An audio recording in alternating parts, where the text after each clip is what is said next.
Welcome to the Highland Games live update show. This is Mike Beach. With me is Spencer Tyler, and we're going to run through a little bit of what happened last season. We're going to talk about really the two biggest games in the pro class, and then we're going to get into a little bit about what to expect for next season. So Spencer, look man, you're a pro athlete, you're a pro Highland Gamer. If for those of you that may not know, Spencer is a multiple world record holder in the Highland Games. He's even won a couple here and there, and even a couple people like him, from what I heard. That's rare. Yeah, that's rare. Allegedly. Yeah, email in to the show if you're or comment on the YouTube channel if you actually like Spencer. I think it's not going to be that many. It's going to be one or two. It's going to be low. Mom. So Spencer is a pro athlete, and he has been at these big games. So we kind of wanted to sit down to start things off in the off season here. As we get into the season, obviously there's going to be updates for games. We're going to be talking about what happened that week in Highland Games. You know, the big happenings, big throws, things like that. But right now it's the off season. Everybody's kind of in everybody's laying low. Everybody's either saying that they're lifting or actually lifting. Video evidence. That's all I can say. Yeah, if it's not on Instagram, it didn't happen. So Spencer, you were at the two biggest games this year. You were at World Championships in Hank, Holland, and you're also the Celtic Classic. What was Worlds like? That was your first Worlds in Europe, right? That was the first time you've gone there? That was the first time I finally got the official invite to Worlds, to Webster's Worlds. It was great. Tommy DeBruyne hosted us and did a wonderful job. I mean, we had like a little athletes village, had like little shallots, they called them, but it was like little mobile homes. Nice. But they tried to stick three of us, well, they did stick three of us to a room or to a shallot.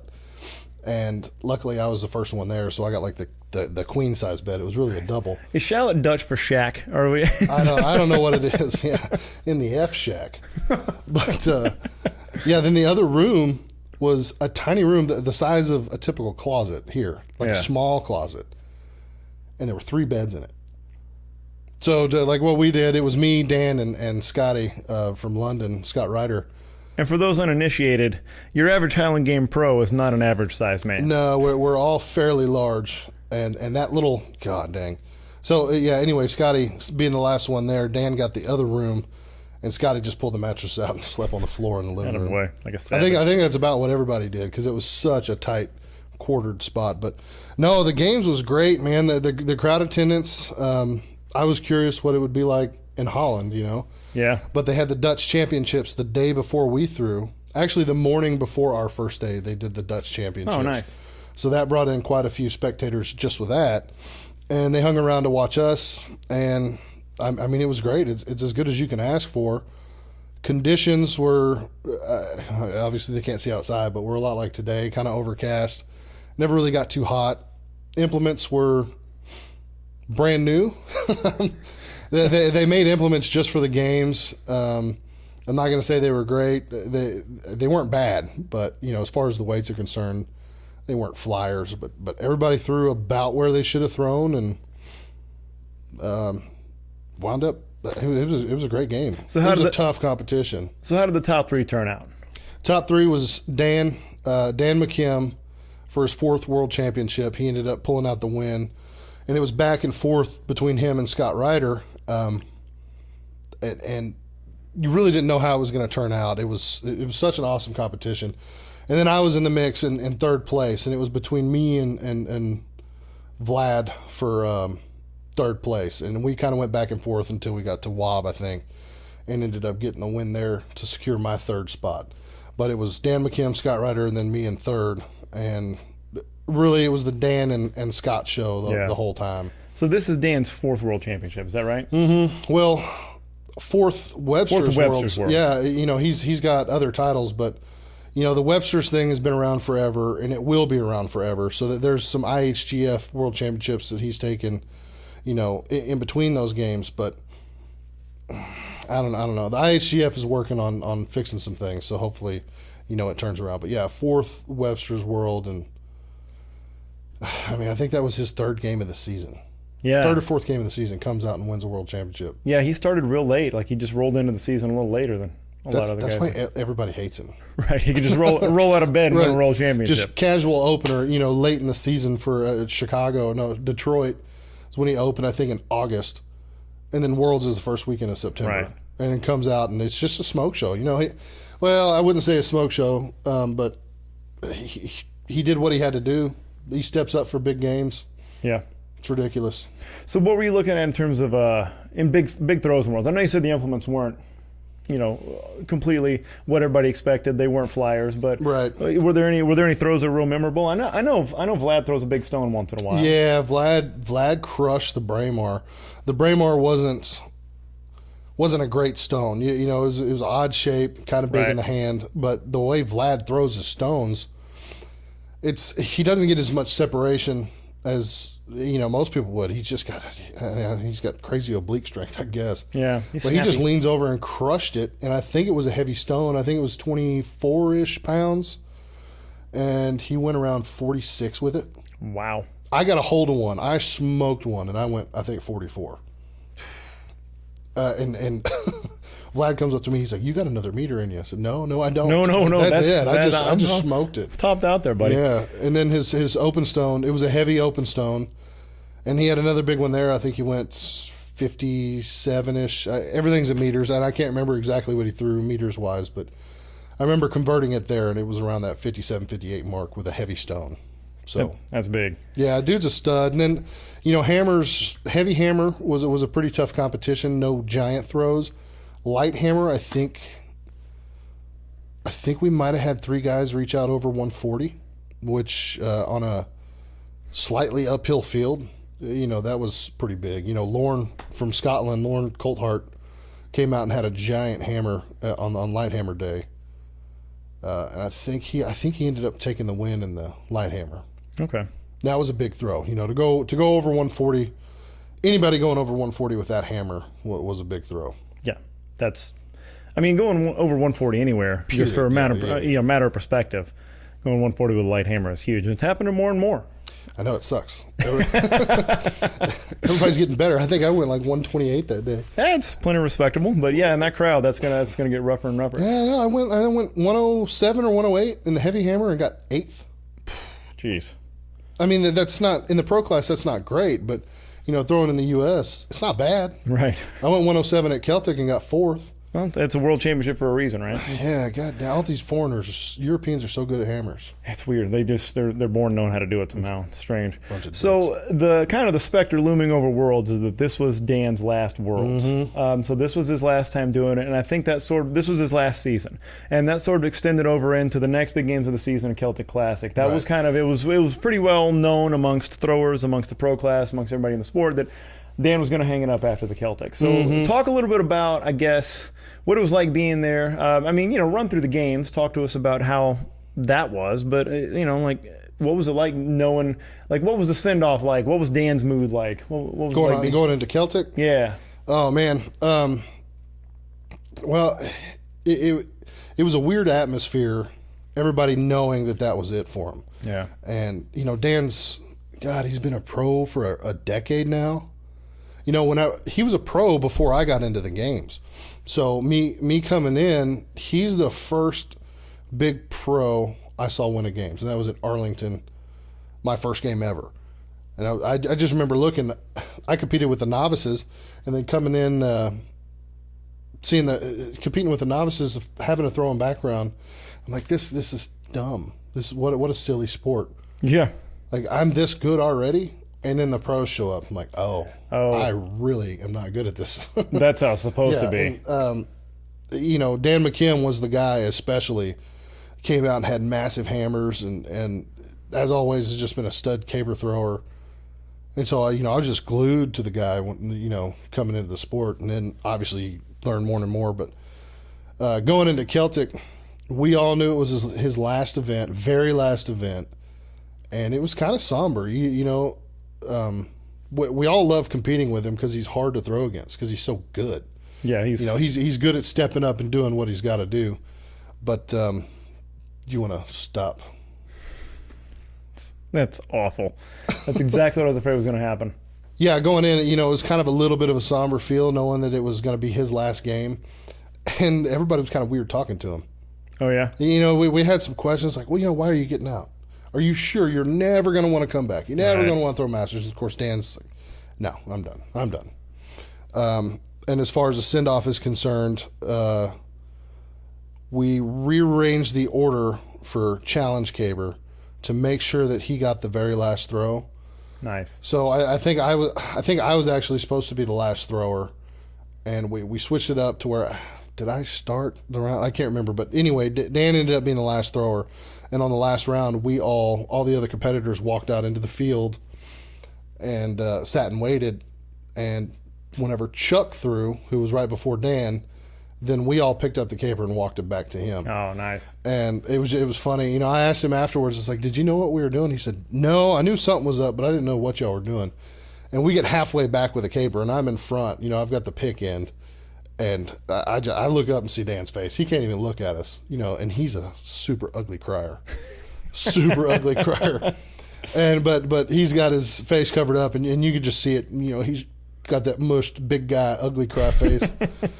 And go put the pick between his feet, give him a hug, and everybody gives him a hug going through, and we just sit and watch, and he goes and absolutely destroys it. Of course, absolutely destroys it. Of course. I mean, you can only imagine what it's like being your last throw ever. And if none of you have been to the Celtic or heard of the Celtic, it's the biggest, baddest crowd in the U.S. There's not another game. There's the grandstands in Portland. There's the grandstands in Pleasanton. That's all cool, but that's for a couple events. Celtic, it's every single event. Right. It's just madness. There's people everywhere, and they're so into it. They're there explicitly to watch the games and drink beer, and so that's great. I mean, that's how you design a game right there. Get them drunk and put athletes in front of them. But it's a proven model. Yeah, Celtic, perfect. But Dan just smokes it, and we're all. I didn't cry at childbirth, and I started feeling the lump in my throat when Dan's doing that. I'm just like, oh man, I can't do this. If Liv finds out I cry, But you can't ever tell your wife. Yeah, no. But no, it was emotional. It was weird. Yeah, I mean, the guy's been a big influence on the sport. I mean, got to think about the number of people he's brought to the games. Got to think about the influence that he's a good dude. Like, he's a good ambassador for the sport. Like, yeah, you want to hate him because he's good, but you can't. He's a good guy. People that are talented are not cool in my book most times, but right, exactly. Because it's like cheating. You're better than me. I'm not a fan. Yeah, it's some form of cheating if you're talented. So how did things shake out at Celtic in terms of top three? So at Celtic, that's an interesting story. Celtic, I was pissed with my performance at Worlds, and I kind of regrouped. And going into Celtic, and mentioned my wife, talking to my wife Olivia, she's a competitor as well. I told her, I was like, I want to go in and just mop up. Yeah.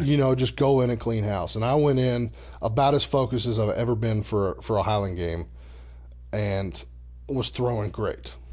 And in my mind, after day one, I'm like, this is it. And I'm thinking about how things, and this is one of those things about Highland Games where it actually can be interesting.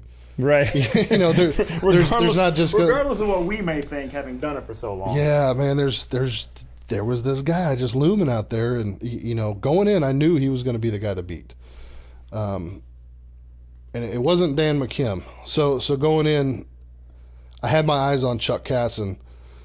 That dude hit stride in September and was just kind of unstoppable. Yeah.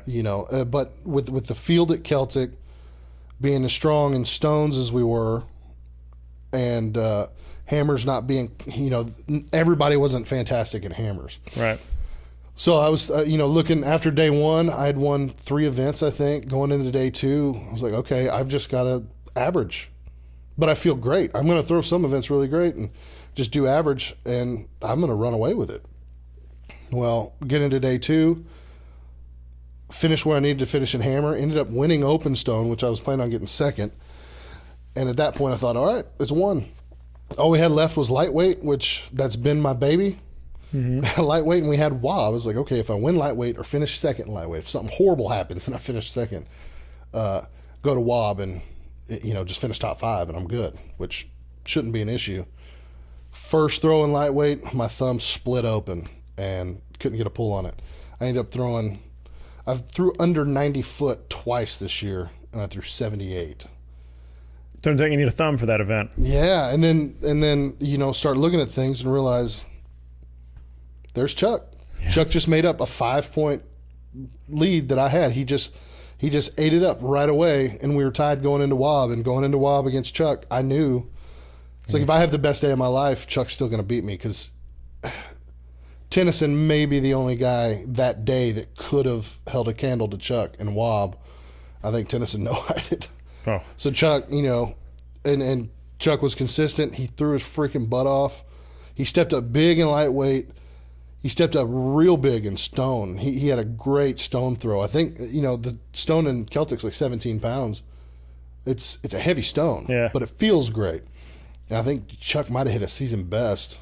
And for those who don't know, Chuck Caston is a pro. I think he's in his third year now. So third or fourth year.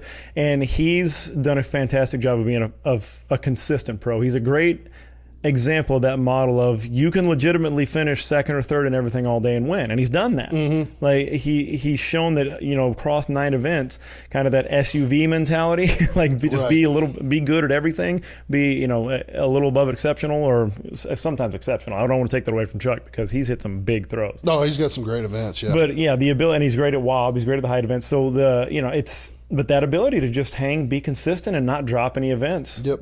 That's a great example how that comes through. That's Chuck's game plan right there. Yeah. I don't know if it's a game plan. It's just his ability. I think Chuck's like Chuck wants to win every event. Yeah. And I think at the end of the day, I had 4 event wins, and after lightweight went poorly, I think Chuck finished up with 3 event wins, and it was crazy. I thought it's one of those things that if I was a spectator watching it. Yeah. Or if I was somebody following it online, which I was trying to do updates, and it got to the point on day 2 where my live feed wasn't working. The phone kept over. It was hot as hell. Yeah. For Pennsylvania in September, the phone kept overheating, so the live feed was dropping out.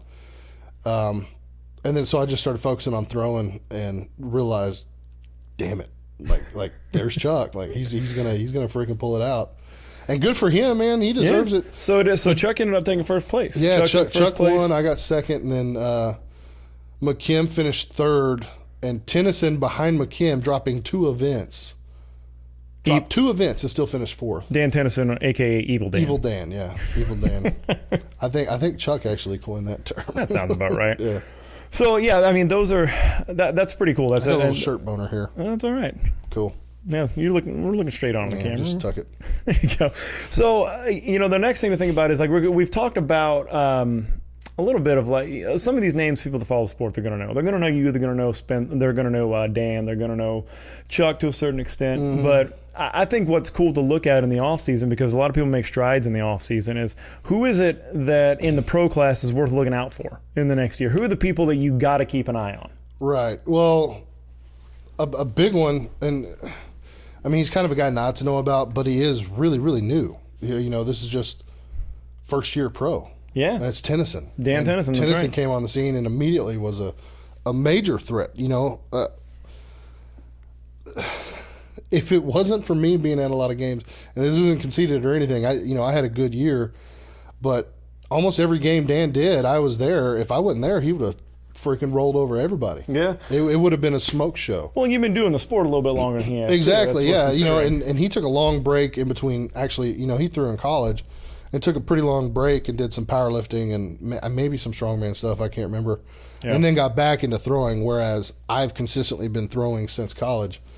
But god dang, he stepped in and didn't look like he missed much of a beat. He's strong and he can move. Yeah, he's got a couple things to fix up. His weights need some work, and he needs to get more consistent in hammers, and he's going to be tough to beat.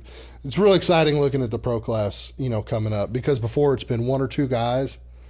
Now we have so much depth. Out of the top 10, there's 5 shooting for a win. Sure. And there's no telling. So another guy, most people probably aren't used to hearing the name, is Damian Fisher. Damian Fisher, this is his 2nd year pro, and you talk about somebody making just vast improvements between year 1 and year 2. Fisher's hammers are ridiculous. He went to the drawing board this offseason, and we all knew he was going to come out chunking big hammers, and he did. His weights, he's so close to his weights. He's got some footwork issues to sure up. He's going to start dropping weights, out there pretty far. Little bitty things in stone, mm-hmm. And when you get to the pro level, you don't have these big giant PRs like you do as an amateur. Oh, an inch is amazing. Yeah, and I was talking to Matt Vincent the other day about this. Like you don't really chase PRs anymore. you throw what you need to throw to win. Because if you start chasing PRs, it's different. You're talking quarter inch. Like, is that a PR? I can't remember. The big footage PRs are few and far between. But Damian had those this year. Right. And the dude's like 25. He's a kid. 26. So he's still learning. He's still got his strongest years ahead of him.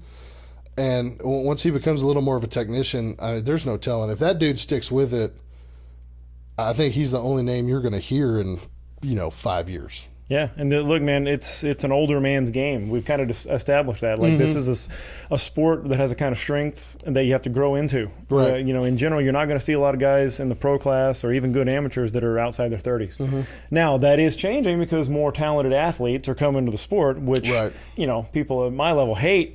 We hate to see a good athlete step on the field. Like, this is, we're here to drink beer and show off. Right. Like, we're not looking for real athletes to come in here. Just go on your way to the pro class. Get through here. This was our loophole. Yeah, this is my way to be a washed-up athlete.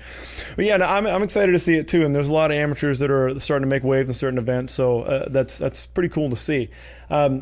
As a fan of the sport as well being as somebody that participates in it, like I really love to see it too. I love to see the level of competition because I'm just like you're saying. When I came in, it was one or two guys. It was Dan and Matt going back and forth for a few years. Those were the only names you heard. Right, that's it. And now I've been extremely thrilled that you've been up at the top of the game. Really cool that you went to Worlds. I thought that was awesome. And it's really fun because it creates. I mean, for us, on a selfish level here, this creates content for us to talk about. This creates new drama, new characters to talk about. And the other cool thing is that we got more people coming in that have personality. Oh, big time. We don't have people, we have characters. We have people like Tennyson. We have, like, Chuck's his own character. Like, he's you have people that have something to bring to the table that can actually engage fans. And we're going to be doing a lot to kind of highlight that and get into those athletes a little bit and talk about where they come from, what their style is, because there's so many things. If you're just a casual fan of this stuff, I mean, there's so many stylistic differences in throwing. There's so many stylistic differences in how you approach a games, equipment stuff, all those kind of things. Yeah, and athletes' backgrounds are the big things. Most people have no idea where we came from, what we did before. Like, you've been doing this forever? Is this your thing? Like, no, nobody. Well, except for the Burchetts. They've been doing it forever, but I can't, and Eric Frazier back in the day, he did it forever, but, we're all getting into it late. Yeah. With other athletic backgrounds, most people, some people don't. They're just strong, fast, and decided to try something and ended up being really good. No, we don't like them. That's very rare. Yeah, not a fan of those people. No. All right, so we're going to draw it to a close, I think. I think we've talked as much as we can talk. So I promise next episode we're going to get this working a little bit better. We're going to get that functioning. It was a great idea. It was. It sounded good on paper. Yeah. We're going to iron out some of the kinks. Let's talk about who sponsors this podcast. Let's talk about Hate Brand Goods. Hate Brand Goods. Go to thehate.com. It's spelled funny, right? It's HVIII.com. Hate Brand Goods. This week they are launching what's called the Ghost line. It's a collection of sweatshirts. Hoodies. Collection of hoodies and T-shirts. You're going to be able to buy all those all in a bundle. There's also a Highland Games book coming out. There's Heavy Light, Periodized Throwing for the Highland Games. I got to go ahead and put it in here, the disclaimer. I wrote that book, so I would be very, very happy if somebody wanted to pick one. Hey, I'll get you a copy. Don't worry. I'll hook you up, man. We're also sponsored by Throw Bros. Throw Bros is the only online store for Highland Games athletes. They got everything you need to get going, to get throwing. They have tape, they have chalk, they have tacky, they have spikes they have blades for your shoes. Everything you're going to need to get going. Lots in the works, lots more happen with them, but gear up, get throwing. Go to throwbros.com. That's it from us. I got nothing else, man. I'm going to go get another cup of coffee. What are you up to? Nothing. Use S. Tyler 15 for discount on Hate Brand. Ooh, nice. Yeah, get in there. Get that going, other than the 2 times a year it gets used. All right, also, Strength Power Fitness is another thing that's Trinity Greer runs that, and he's helping us out a bunch with this. Yeah, check him out on Instagram, Strength Power Fitness, all one word. It's a fun account. It is, yeah. He does great work. He does. If you want something videoed. Agreed. All right, well, we'll check you next time. Yeah, hit the little bell so you get notifications whenever we... Is it up here? Is it up here or down here? I think it's down. I think generally it's like straight down. Yeah, that works. But yeah, get notifications because, like Mike said, we're going to be pushing out content this off season to profile athletes, training updates, stuff like that. So hopefully we'll get some interesting content out and get this thing snowballing into the season. But yeah, other than that, that's it. All right. Until next time, take One care. more thing. Oh.